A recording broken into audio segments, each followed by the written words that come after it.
भोलकापुर एक छोटा शांत गांव जहां सब एक दूसरे को जानते हैं। सुबह का समय है। चाय की टपरी पर दो दोस्त रमेश और सुरेश बैठे हैं। आसमान में काले बादल छाए हुए हैं। रमेश चाय सुड़कते हुए कहता है, अरे सुरेश, ये बादल तो ऐसे गरज रहे हैं जैसे कोई पुराना उधार मांगने आ गया हो। इस बार तो लग रहा है सब कुछ बहाकर ही ले जाएगी ये बारिश। ओहो रमेश बाबू, तुम हमेशा रोते ही रहते हो। बारिश ही तो है, पानी गिरेगा, आसमान से कोई लड्डू थोड़ी टपकेंगे। वैसे वो जंगल के किनारे वाला पुराना बरगद का पेड़ याद है, जिसके तने में एक बहुत बड़ा खोखला गड्ढा है? बचपन में हम वहाँ लुक्का छिपी खेलते थे। हाँ, वो बड़ा सा पेड़ का घर, लेकिन अब वहाँ कोई नहीं जाता। सब कहते हैं वहाँ कुछ अजीब होता है। अरे धत, अजीब क्या होता होगा? क्या भूत आकर वहाँ चाय पीते हैं? मैं तो सोच रहा हूँ आज अगर जोरदार बारिश हुई तो मैं वहीं जाकर छुप जाऊंगा। घर में तो बीवी की चिक चिक से वैसे ही सिर दर्द रहता है।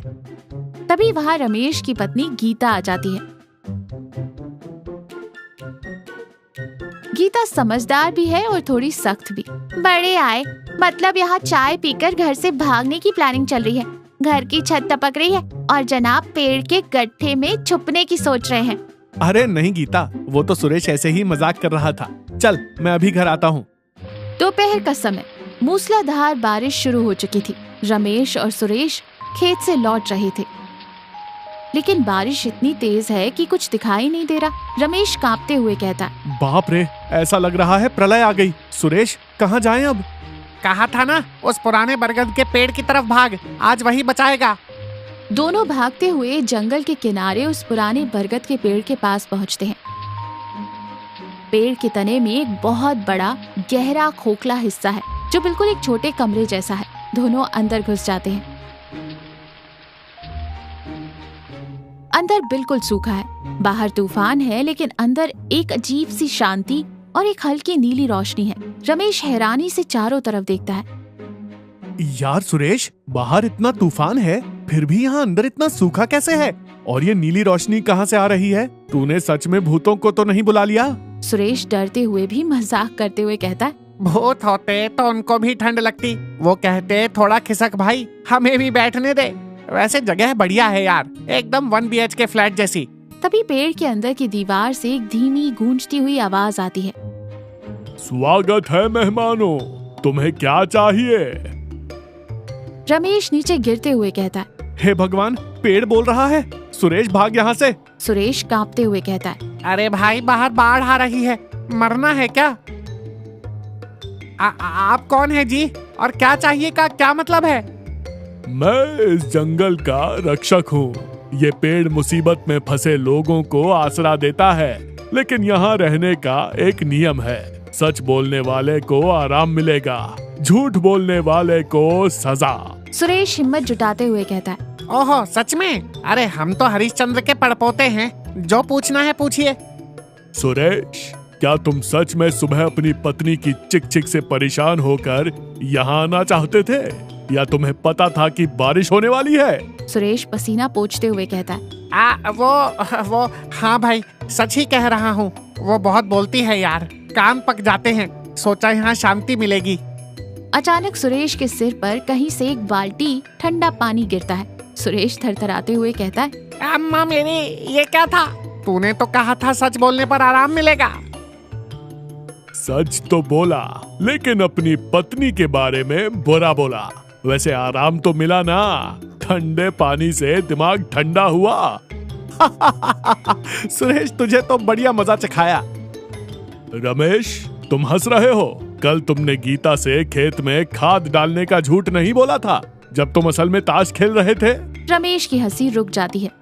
वो बस थोड़ी देर के लिए। अचानक रमेश के नीचे की जमीन थोड़ी धंस जाती है और वो एक गड्ढे में गिर जाता है। सिर्फ उसका सिर बाहर था। वो चिल्लाते हुए कहता है, बचाओ, ये कैसा जादुई घर है भाई?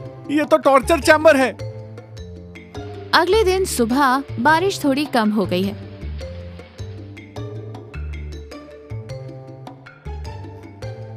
गीता रमेश को ढूंढते हुए जंगल की तरफ आती है। उसे पेड़ के पास रमेश का तौलिया मिलता है। वो अंदर झांकती है। अंदर रमेश गड्ढे में फंसा है और सुरेश एक कोने में।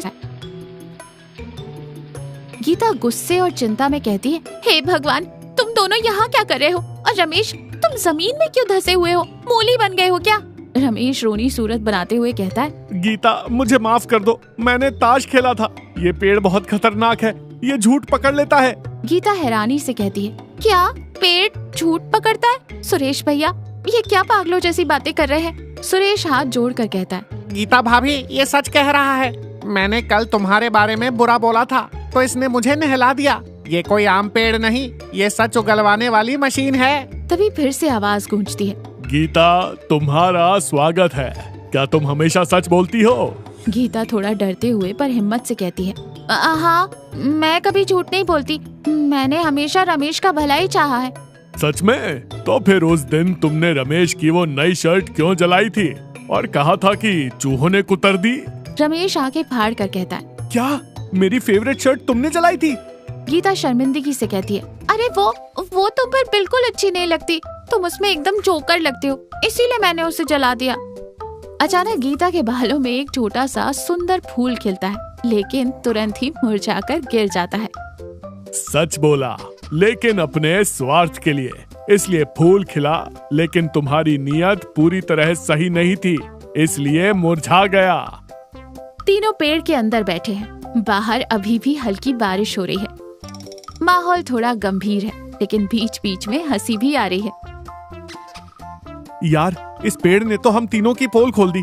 सही कह रहे हो भाई, हम सोचते हैं हम बहुत चालाक हैं, छोटे छोटे झूठ बोलकर काम चला लेंगे, लेकिन देखो इस पेड़ ने हमारी सारी होशियारी निकाल दी। सुरेश हंसते हुए कहता है, रमेश तो सच में ताश खेलते हुए पकड़ा गया यार। और तू बीवी के डर से यहाँ भाग आया। और गीता, तुमने मेरी शर्ट जला दी। गीता भी हंसते हुए कहती है, माफ करना रमेश, मैंने तुम्हारे अच्छे के लिए किया था, लेकिन हाँ, झूठ बोलना गलत है। तीनों एक दूसरे को देखकर हंसने लगते हैं। उनके बीच की सारी गलतफहमियां दूर हो जाती हैं। हंसी, यही असली सच है। इंसान जब अपनी कमियों को मानकर उन पर हंस सकता है, तभी वो सच में आजाद होता है।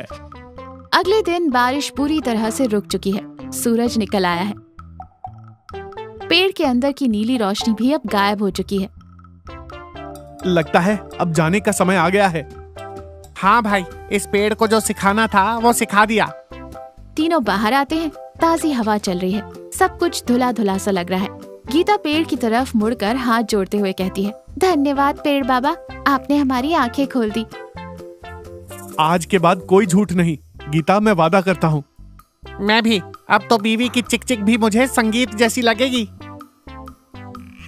तो देखा, सच हमेशा बाहर आ ही जाता है, चाहे हम उसे कितना भी छिपाने की कोशिश करें। छोटे छोटे झूठ भी हमारे रिश्तों में दूरियां बढ़ाते हैं। अपनी गलतियों को मानना और उन पर हंस पाना ही असली समझदारी है। तीनों हंसते मुस्कुराते मजाक करते हुए गांव की तरफ लौट जाते हैं। वो पुराना बरगद का पेड़ वहीं शांति से खड़ा है, शायद रास्ता भटके किसी और इंसान के इंतजार में।